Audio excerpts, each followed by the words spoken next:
Hello, everybody. Welcome to another episode of Hawk Blogger Mornings. I am Brian Nemhauser. You can find me on Twitter, Instagram, TikTok, all of the places at Hawk Blogger. And it's a Saturday, which means we get to spend some time with our good pal, Jeff Simmons at Real Jeff Simmons. Jeff, man, how's your Saturday going? It's been a little busy. I've had a lot of time with my son, but it feels like a nice calming day. I just feel like there's been so much football last couple of days, and I've been trying to live vicariously through all you guys through U.S. Thanksgiving, which Oops, did we get some Canadian internet, or is that just me? Chad, am I frozen? Is Jeff frozen? What's going on here? As of now, I'm getting a frozen Jeff. But let me know if you guys are seeing something else. Okay, it sounds like it's Jeff only. Well, hopefully Jeff will come back to us in a little bit. Um, honestly, this gives me a little chance. We'll get back to Jeff. I'm going to text him real quick. Oh, okay.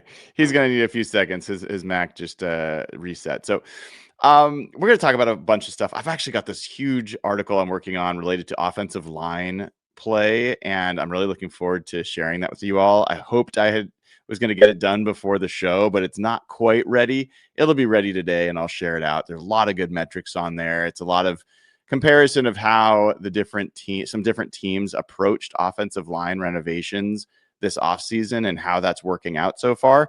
I learned some stuff along the way. Hopefully you guys will as well. There's a small little thing that for a lot of you are going to be like, what are you bringing this up for? But I'm going to bring it up because it's come up a couple different times. So I use all sorts of things to create my thumbnails for this show. Generally, I use a product called Adobe Express, which is a product I help build over at Adobe. And, I have a lot of fun with it. Sometimes they're silly, sometimes they're not, whatever. It's one of the things I do as the only person who officially works at, at my company. And there was a couple of folks that did not like that I've used AI to generate some images the past couple of days. And the complaints have ranged from don't use AI because it's going to hurt the creative industry and other designers to it's unethical to use, likenesses of other people in these things. I'm just going to say this real quick. I won't spend a bunch of time on it, but I worked in the creative industry for a quarter a century at Adobe. I've been through so many times where designers, creative professionals in general have worried that the next technical advance is going to put them out of business or that people aren't going to need creative pros anymore. And time after time after time, it has not done that. In fact, it's increased the amount of people in the world that are doing creative work. And the best creative people in the world still use creative tools that are at their disposal better than anybody else. They just learn how to leverage these things. And so, one, I don't buy it for a second that AI is going to put creatives out of business. And two, this ethical thing, nobody had any problems when I was photoshopping Mike McDonald's face on somebody else or whatever else. It's all silliness. I'm not intentionally making anything, putting anyone in trying to imply that someone did something bad. Literally, Sam Darnold with a full belly after a Thanksgiving meal, I don't think is unethical. And so you're free to continue to comment about the AI stuff if I choose to use it. I'm going to play with all the technology I have at my fingertips. If it makes me have more fun, if it makes an image that is closer to what I had in mind than what I could do myself, if it just, is something I'm enjoying trying to play with. So I'm not going to be shamed into not using AI. In fact, I'm using AI for this article I'm on to help create all sorts of visuals for it in terms of tables and graphics, but they're not actually people. So look, I grew up in technology. I'm going to leverage it. If that bothers you, that's your call, but I'm going to continue to use it. So it's falling on deaf ears if you're trying to convince me to not use new technology and not play around with it. So that's that. As far as what we're going to talk about today with Jeff, I thought it was a pretty big game yesterday between the Eagles and the Bears. I thought that was a tectonic type of game where we saw a team that a lot of people thought was the favorite to win the Super Bowl this year, the Philadelphia Eagles, to repeat maybe as that, to lose to a Chicago Bears team that was so bad last year that they fired their coach. They brought in everything new. They made a huge change. In fact, they're one of the teams in my off-season offensive line renovation article I'm choosing to focus on. And they beat them, and they beat them bad. They beat them so bad that Eagles fans were heading towards the exit pretty early in this game. I thought that was fascinating. And here we got Jeff Simmons back. Hey man, how's your computer doing? Is it better? Of all the technical difficulties I've had over the years and the internet, I was literally talking and all of a sudden my computer just turns off. I have this, when we got this new headset, I had to find like a 2013 MacBook Air to like connect with it. And I guess it's got some quirks, but I've never had that happen to me before. That pissed me off. All right. Well, you're back, man. I was just starting to talk about this Eagles Bears game yesterday, which I thought was a pretty big game in the overall status of the NFC. And we're also going to talk about injury reports from the Seahawks and the Vikings. We'll get into that game in a second. But I thought the Bears whooped their asses yesterday. They whipped them on the ground. They ran for over almost 300 yards, I think, on the ground, and had two players rush for over 100 yards for the first time since 1985 for the Bears. Can you believe, like, the Seahawks have done that a lot, and this was not something that they had done since 1985. And Philadelphia fans were leaving middle of the fourth quarter and were booing their team most of that game. I assume you got to watch some of that. I watched it all. I was shocked. I thought the Bears were beating up on a bad schedule, and if you look, they hadn't really played a lot of quality competition. Even their win streak's been against, and it wasn't just that they won; it was how they won. Like, they looked a lot like the Lions the last couple of years, just physically dominating the point of attack. And Brian, I don't think you're going to love this, but if you watch the game, Drew Dahlman and Joe Thuney looked incredible. And they won, just dominate. Everyone's like, Caleb Williams beat the Eagles. Caleb Williams was awful. It was the running game. They ran for almost 300 yards, and they were so physical at the point of attack, and they're physical on defense too. You got to give Ben Johnson some credit. I thought he was going to be a bit fraudulent, and he kind of had some Josh McDaniels vibes to him, and he's carried over a lot of what they've done with the Lions. The Lions haven't looked nearly as physical, and they've lost some talent, but that looked like how the Lions beat people. That was a pure line of scrimmage win, and I haven't seen many people bully the Eagles before. I've seen the Eagles look like shit on offense, but they just went into Philly on a short week and beat the crap out of them. I was impressed. I got to give them credit. Yeah, and it's kind of there's this running bit with you and me on one side of it, and Evan and Josh Cashman on the other side of it, which is Caleb Williams is like getting all this credit for the Bears, and I'm like, Caleb Williams has been absolute shit for most of this year. And even in this game, there was a point I think he was like 11 of 27 passing, and like threw a terrible interception on a screen pass of all things. Like, he's just not good. And you and I will send some troll message to Josh and Evan, who are big Caleb Williams fans. And then somewhere in the fourth quarter, Caleb Williams will start making a couple plays. And it's been this weird formula where he has not been very good. He's still taking a lot of sacks. He's still inaccurate. He's still not a great in structure player. But the defense has improved enough. The run game has improved enough. The overall structure of the offense has improved enough. The offensive line has improved enough that Caleb Williams, like little dose of magic, like little sprinkle of pixie dust, has been a net add to this team. So it's kind of a weird view of how you can take a team from really bad to really good, or at least good, without necessarily truly elevating the quarterback play. Yeah, and that's the thing. People talked about him like he was a Mahomes kind of player, and the style, there were some similarities with them. That they said he's the closest prospect to Mahomes.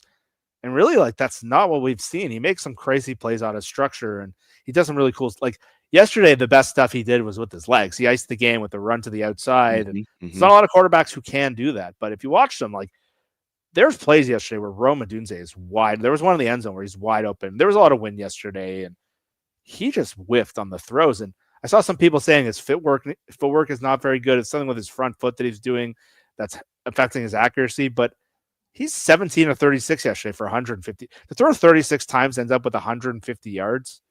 That's pretty bad. So, yes, seeing these headlines like Caleb Williams beats the Eagles, that seems a little misleading. The running game just dominated that game. And it feels like every time I watch them, every good drive they have is just dominated by the run game. They don't have great backs. Swift and the seventh round rookie they have, I don't know how to pronounce it too well, Monagay, they're playing really good football. And that's kind of what the Lions have been. Like, they weren't Jared Goff dependent. They had such a good infrastructure around them. Jared Goff was able to work in that system. And I think Caleb's going to get better with more time. But yeah, we have this funny kind of bit going back and forth where they like trolling us every time. And you remember Russ was kind of like that, where Russ could have 3 quarters of looking like shit. And then the fourth quarter, he would make magic happen. He'd get the game won at the end. He'd play incredible. And everyone's like, oh, Russ saved us again. And the Bears kind of have something like that going on right now. Yeah, I'll say this. I was more, what's the right word? Critical of the Eagles than I was impressed by the Bears. Which is fair. Fair. I think that's the bigger story coming out of this. I don't think the story coming out of this is watch out for the Bears. They're true NFC contenders. I don't believe that for a second. And if that comes out to be like, I look like an idiot, so be it. I don't believe in them at all as tier 1 NFC contenders. But the Eagles, man, before this week, before the last 2 weeks, they had a clear path to number 1 overall seed in the NFC. Like, it wasn't even going to be hard for them. They were going to have to play the Commanders a couple times. They're going to have to play the Cowboys. They're going to have to play like the Bears, or maybe one of their harder teams at home. They blew both of those games, and they got their ass handed to them in Philly in this game. I'm wondering if this is going to end up being another 2023 Eagles second half, where Nick Sirianni, he sure can do well when things are going well, but when things start going the wrong way, is he the guy that's going to turn that team around, or is he just going to like bitch and moan? And is that team really built from a leadership perspective to turn things around, or are they going to fall apart? You stole the words right out of my mouth. And I thought I was feeling so smart there. I was about to reference the 2023 Eagles, and you took it right under me. So, yeah, I see a lot of similarities between these two seasons, and they were almost the same record. It was either 7-3 or 8-3 that year, and then they just tanked in those last 5-6 games, and they looked soft when they were doing, like, if you remember, that happened right in the middle of that was that Drew Lock game where Drew Lock went in there, and they have better personnel than that team. That team had some really holes at corner that year, and then the Eagles team's pretty loaded, but they just haven't looked right. And now it seems like the defense, which has been, I think, kind of anchoring the thing together this year, they looked soft yesterday up front. And really the whole defensive line, I think you said in the first game of the year, they don't look the same. They tried to get, and Jalen Phillips has really helped them, but they don't have the depth. They lost Milton Williams. They lost Josh Sweat. Those were tough physical guys. And when they fell apart in 2023, they had really personnel issues. And then stuff with Jalen Hurts got a little weird. The players were starting to turn on him. The fans were starting to turn on him. They lost their coordinator that year too. I think this year they lost their offensive coordinator. Kevin Patullo's had a pretty rough year calling plays. And yeah, a lot of people wonder, like, what does Nick Sirianni do? He's got these 2 coordinators that do a lot of work for him. They had Kellen Moore on offense. They had Vic Fangio on defense. In the previous iteration, they had Jonathan Gannon and they had Shane Steichen, who are now both head coaches. And he's more of like the CEO style. And when things get ugly, is he the guy to handle it? And now all of a sudden, it's been really 2 years. We're seeing the same thing. And again, you identified it the first game of the year. This is not the same Eagles defense that has been around. Jalen Phillips was a nice addition to kind of boost it, but they're vulnerable. It's not even just the defense. The offensive line's not the same. Well, that's the biggest deal, because Saquon Barkley has had a bad year.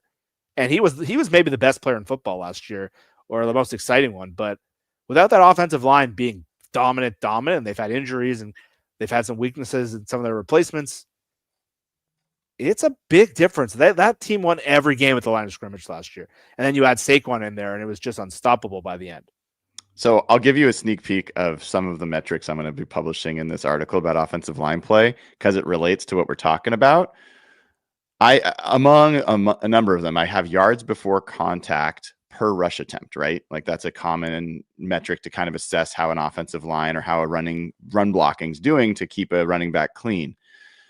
The Philadelphia Eagles rank dead last among 32 teams in terms of their year-over-year change in yards before contact per rush attempt. So it was 2.57 yards before contact last year.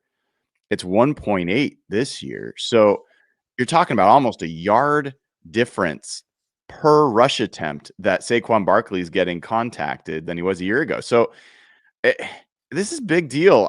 And I think you and I talked about it at the time.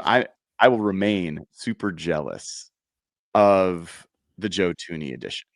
That to me was maybe the best offseason addition for like ROI, cost for return. What is a fourth round 2020? Fourth round next year. Is it 2026, right? Draft pick. Yeah. That is crazy for what is essentially an all-pro guard. Like in a position that's really hard to find. That pisses me off and has also got me very jealous. Yeah, that was the move you right away. And I wondered if there was a bit of funny business going on between Poles and the Chiefs. But seeing Drew Dahlman look this good, and I've seen some people say he's been the all-pro center this year. And then I remember, I think it was Brock Hewitt who said the Seahawks were concerned about his pass blocking or run blocking, one of the two. I can't remember what it was. Seeing pretty mediocre center play all year and then watching Dahlman yesterday, that kind of hurt a little bit.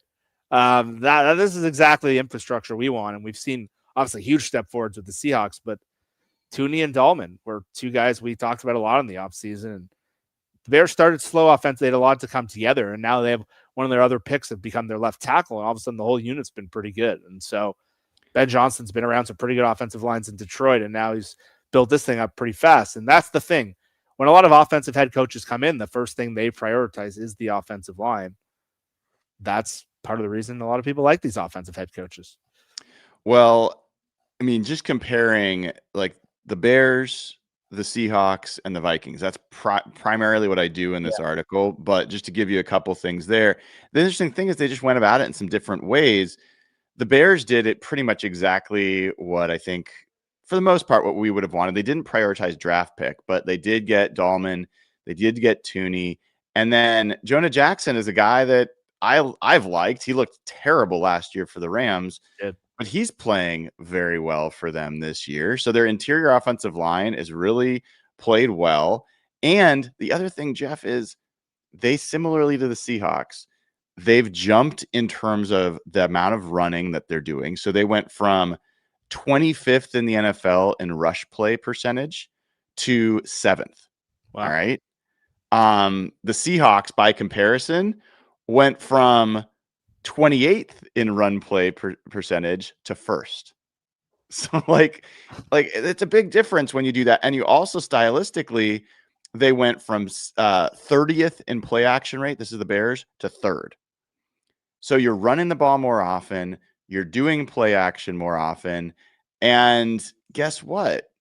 Like that helps. And also, by the way, their under center rate jumped from 28% last year to almost 50% this year. The Seahawks had a even larger jump in under center rate.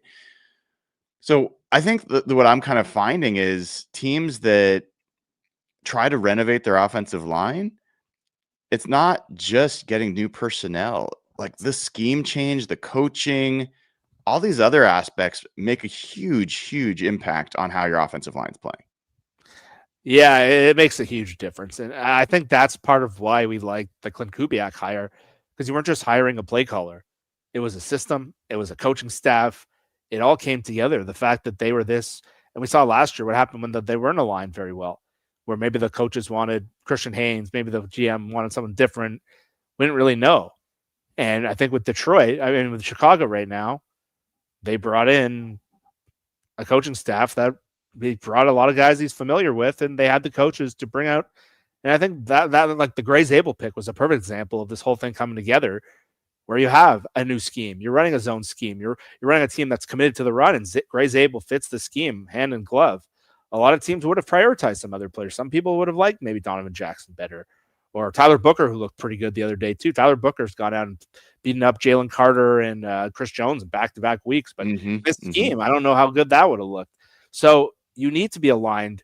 You need to have the coaches, and it can't just be pulling players. Like the Vikings spent probably more money than anyone on free agency this year, and they've taken a huge step back, and their offensive line has not been particularly, I don't know how much better it's been than last year. So that's an organization most people would have said last year is one of the best run. They've hit free agency. They developed quarterbacks, and it takes a lot for this to go right. It's more than just buying free agents. Yeah, and meanwhile, the Vikings, they spent a bunch of money on Will Fries. They decide to ignore the physical.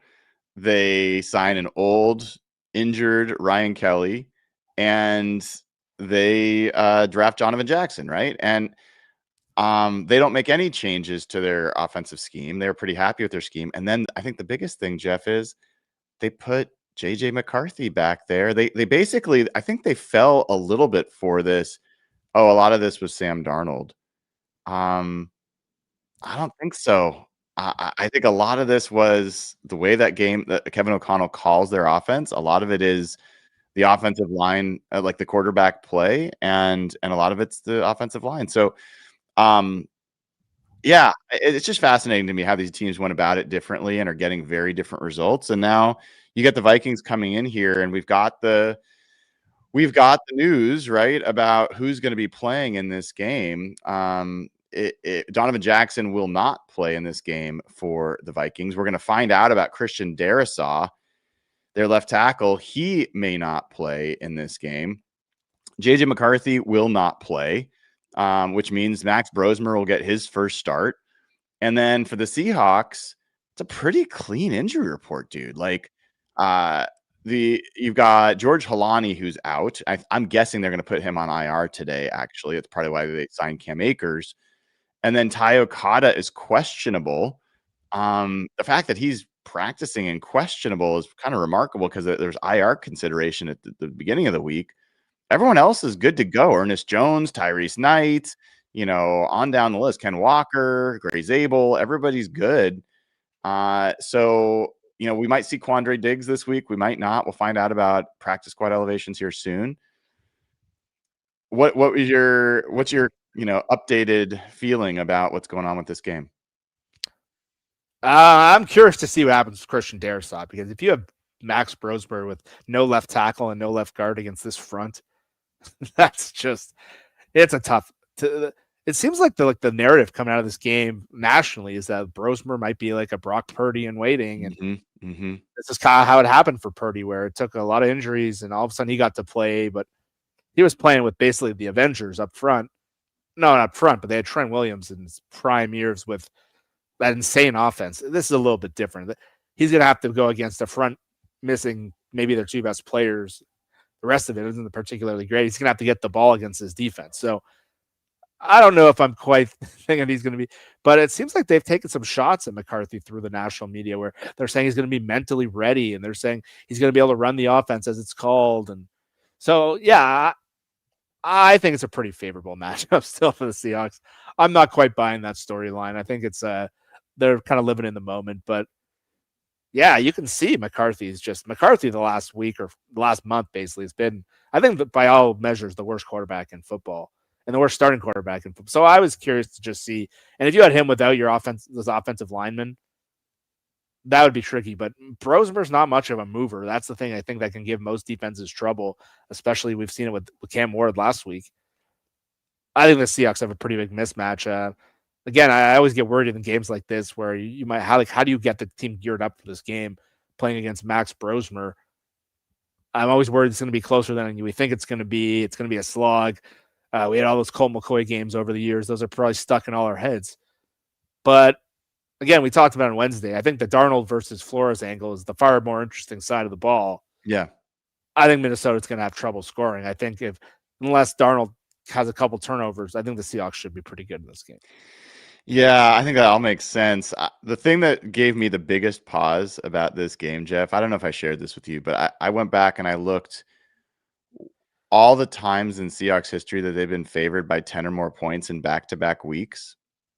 And it's only happened 4 times, by the way. in the history of the franchise, that back-to-back weeks have been favored by 10 or more. That's a big spread in the NFL. This isn't It college is. football. It's a But big they've spread. also, this is a unique situation where they've played a 1-9 team and a third string quarterback in back-to-back weeks. So every one of those 4 times, either the Seahawks lost outright one of the games, which was not the most common thing, but it did happen a couple of times. One of them was like to one of these Colt McCoy Giants games. Oh, I think that was the first bag over my head game in 2020. Yeah. And then in all situations, they have struggled to cover. They've been some really close games. The 2013 team had the 14-9 game in St. Louis against like Austin Davis at quarterback or whatever, and then the next week was against Tampa Bay, which was 0-7, and they went up 21-0 on the Seahawks. I was at that game. That was it was crazy. So like there, for whatever reason, these situations are really hard for players, coaches to like play to their level. So how do you get them up for it? Forget what the Vikings are. I think this week more than any other week is just going to be, can the Seahawks bring it? And if they can, I want to give Mike McDonald and the team a lot of credit. People are like, they just beat a undrafted free agent rookie quarterback. Like, I get it, but it's not as easy as it looks based off of history. No, and that's okay. I'm glad you brought that up because that fits my emotions with it. Because I always get worried for games because in most part, like only bad things can happen in situations like this. Like if you win, the narrative's like, well, you just beat Max Brosmer at home. Like, great. And if you lose, it's like, oh my God, the sky is falling. So my side of me just starts getting like, what happens if we actually lose this game? Like, how do I cope and deal with this? So it's not great that the stats say this is more of a problem than I would have thought. But I do think this Seahawks team is different in terms of just, I can't remember a Seahawks team that had a defensive line like this in the last 20 years. And I think that advantage alone gives the Seahawks a huge margin of victory difference than margin of error, I would say, not margin of victory, margin of error. Yeah. Because when you don't have that defensive line, you're just kind of sitting back. And there was the whole idea that coverage can be better than pass rush. I never believed that. I think in a game like this, if you can knock around this guy and make him think twice and just and they can't run the ball on you, I think it's really hard to beat that team. I think the Seahawks are a hard team to beat unless they shoot themselves in the foot. And every time obviously the Bucs game would argue that, but that was a pretty of an outlier game. But for the most part, I think it's very hard to beat the Seahawks, even when they screw up a million times like that Texans game, because of what this margin of error comes from this front. I really like this defensive line, especially against quarterbacks that don't move. Last week, they should have had 10 sacks. Yeah, even Matt Stafford, who's been the clear MVP of the NFL, playing the best football of any player out there, struggled, dude. He struggled mightily against this defense, and they didn't even put up a bunch. I don't think they had any sacks in that game. I don't think anyone got sacked in that game. But it's tough sledding if you're going to be in the pocket and kind of in one place against this defensive line. So I think that could be a big one. I will admit, I just looked this morning at the morning slate of games. I'm so excited. We're going to get to watch the Rams against Carolina. We're going to get to watch the 49ers play. We're going to there's a lot of pretty fun. I thought all the good games already played, but there's some good games tomorrow morning. Hang out before we get to game time. Yeah, and it's good because the other games going on while the Seahawks are playing are not good. And the night game is even worse. So yeah. The rest of the slate is not so good. For you to be at the game, go home, relax a bit, spend some time with your family.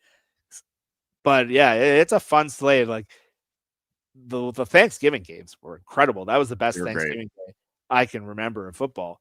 And now, the early 10 a.m. games for you guys.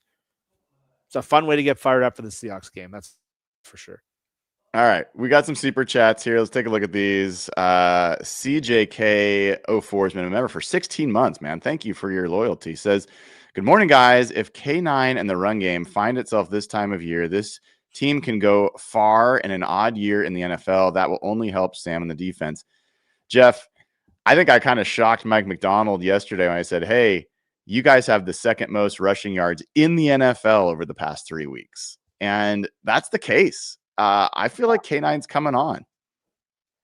Yeah, even with the Rams game, a game where they really struggled, there were some bigger holes than we've seen the other weeks. And It just seems like they're starting to hit this thing. And I think Robbie Oots coming back has made a bit of a difference. I think he's in there. He has a little physicality, and yeah, I think that makes a huge difference because I think what they can do defensively again to make the margin of error even bigger. And if you can turn that, and I think the run game will just make such a difference in terms of their stability. Like, obviously, you'd love to pair like a McDonald defense with like what the Dallas Cowboys are doing on offense right now. That's probably a Super Bowl team, but I think we all kind of know what Darnold is and what he isn't at this point. I think we have a clear idea, and I think the best way to help him and not just put the game purely on his drop back passing. I think if they can run the ball with this defense, and then what they can do down the field and win their play action game, that becomes a really hard team to beat. And I think in the playoffs and different weather, different opponents, if you have that formula, it's going to be it's hard to beat the Seahawks now. I think it's going to become even way harder to beat them if they can run the ball consistently. Agreed. We have a couple others here. Christian Fuerte, who's been a member for 15 months. I love all these long timers. This is great. Throwback unis need to be permanent, or we need new uniforms. I think we need new uniforms personally. Josh Cashman and I are on the same page here. Hopefully that'll happen soon. I got to say, I cannot stand the rivalry uniform. Ugh. Not a fan at all. Those white throwbacks that like the team was alluding to. I don't know, man. But we do get throwbacks this week, which is great. I'm looking forward to that. Jackson 638 has been a member for 8 months, flying up from Arizona, and he got his tickets on hbtix.com. Let's go. My son's here, and he's here with a bunch of his friends. They got their tickets on hbtix.com. I love that, man. I think that's so cool. And then we've got a new kind of super chat. These are coming in via Venmo. So for people that don't know, Venmo wise, you can do venmo.com /Brian-Nemhauser. That means I get all of that, as opposed to Google getting 30% of super chats. And so Gene Munger said, "Hey, Brian, JSN has a lot of great quotes this year, but his comment about feeling DB's bodies tense up when the ball in the air was extraordinary. I wonder if these provides a meaningful window into JSN's game. Think there's anything there. Thanks for all the great content." Yeah, I mean, he certainly looks like he is. There's a difference between the balls in the air between him and pretty much anybody else. He's just so comfortable. That's the thing. Everyone just thought he was a slot only guy, but down the field, you really started seeing that Rams game last year. Down the field, when the ball's in the air, and his playmaking skills, and really, like you saw it in that Utah game in college where he had 300 yards and how many of his shots were down the field. But it's true, he looks so confident as a deep ball receiver, and it's not just a vertical route; it's the deep post and the routes he ran last game in Tennessee against that safety. It looked like the guy had no idea what he was doing. He looked like and it's really been since the first game this year. You've seen it all. It was the last drive in that Niners game. He made the exact same play down the field, and you've really seen it all year. And yeah, I would have never guessed he'd be maybe the best downfield receiver in the league. That never kind of struck me as what his skill set would be. And I remember that I was watching the Ravens the other night, watching Zay Flowers, who the Seahawks were strongly considering taking that pick there. What Brady Henderson said, there was a split inside the building between those two players, and Zay had a much better rookie year, and people were hammering the Seahawks for not taking Zay Flowers. And just seeing where JSN is taken to, and Zay Flowers is fine. He's still a good player as a number 2 receiver. Even Jordan Addison's taking a big step back with the quarterback. My God, it's crazy. Those guys were all pick apart, and he's now jumped up to a totally different stratosphere. It's so true. That's a great call out. One more here comes from Kyle Norley. Says, guys, keep in mind that JJ McCarthy self-reported his symptoms, probably a different criteria. Fingers crossed for JJ versus poor man's Brock Purdy. So this was a couple of days ago before we found out that it is going to be Mr. Brosmer, but we'll see. We'll see. So we also have Jacob Moon has gifted 5 Hawkblogger memberships. Appreciate you for that, Jacob. Always great to see the giving. We've given our gifts to charity this year, and it's nice that people continue to pay forward to other folks. Jeff, let's make some picks, dude. Like, we've already talked about our picks for the, like, who's going to win the game, but somehow I lost you there. There we go. But let's take a look at some specific picks for this game. Let's get into Seahawks versus Vikings. Oof. JSN like touchdown is pretty tempting. Yeah, that Sam Darnold, is he gonna have 2 passing touchdowns? I'm gonna go. Okay, I'm putting this in there. Rashid Shaheed's gonna get more than 22 and a half receiving yards. okay. I'm hoping we're get to see some downfield action with him because he's drawing defenders away, but we haven't seen that play yet. And then let's get to rushing yards. Ooh, I like that Barner one I saw. Okay, we'll come back to that. So Ken Walker. I mean, I kind of like both the Vikings unders. Generally, running back rushing yards against the Seahawks don't go high. Yeah, and then they're probably gonna stack the box early too. It's interesting that Walker's going pretty high, 67. Yeah, that's a big jump from what That's the a pretty big jump. Saturdays we've looked at. What do you think? Any of these appeal to you? I like the Jones under. Okay, that's a really good one. I feel like JSN now he's up to 95. I think you just got to keep hammering the over, like the more Really than sucks. right. Like it just feels like easy money at this point. saw Which was the one Barner that you liked for Barner? Was that a touchdown one or No, it was the receptions. I think it was 2.5 or 3.5. Okay, let's go back to that. There. 3.5. You like him for over 3.5 receptions? Yeah, Like, it feels like he's become a big part of the. And I feel like on a team like this with a lot of blitzing, I think the outlet to Barner is going to be all right. I don't hate that. I feel best about that Aaron Jones under 43.5. That feels good. Yeah. And I mean, I got this question from I was watching the Predator movie last night with some buddies, and one of their sons texted him a question for me about like, why is Rashid Shaheed not getting more passes? I'm like, why is everyone so worried about this? Like, Rashid Shaheed was a factor in the Rams game. I think he's playing just fine. He's going to be just fine. Well, I don't have any worry about this, but it seems to be bothering people. It does. And I think because he's had such low production, they paid the 2 picks for him, and the whole narrative from everyone was like, wow, this is going to unlock this part of their offense. And it really hasn't changed much. It's still it's helped the running game potentially. But when you watch like Seahawks All Access, you can see some plays where he's running, and there's 2 guys running side by side with him. And it completely opens up a part of their offense. And Barner's been better. The running game's been better. I think that is an underlying, but I think because they paid the price for it. We've seen like what Pickens went for not that different of a price point. And we've seen what he's done. I think people just want immediate gratification. Yeah, I mean, I have not gone and broken it down to where I can really point at it, but my instinct, Jeff, is it's not a coincidence that Ken Walker has been making a lot of wide open catches in the flat and gaining tons of receiving yards there. I don't think it's a coincidence that AJ Barner has started catching a lot of passes over the middle. Like, I don't think those things are coincidences that maybe that people don't see the direct numbers for Rashid, but he's having an impact and he's going to be just fine. I don't have a single concern about it. Who would be the third receiver right now? Right. Be Cody White. Cody White, and that speed element would just be missing in their offense. Yeah, for sure. For sure. Well, and for folks that have not already, make sure you take advantage of the chance to go to Sleeper, download that Sleeper app. And if you do it now, you can get $20 without even making a deposit. Plus, if you use promo code HAWKS, you get up to a $100 match on your first deposit. Terms and conditions apply. See Sleeper's terms of use for details. Currently operational over 25 states. Check out Sleeper today. All right, my friend. I think that will wrap. We're going to wrap a little bit early today because I've got I don't know. Stranger Things is probably not a big deal in your household. It's a very big deal in our house. Mara likes it a lot more than I do.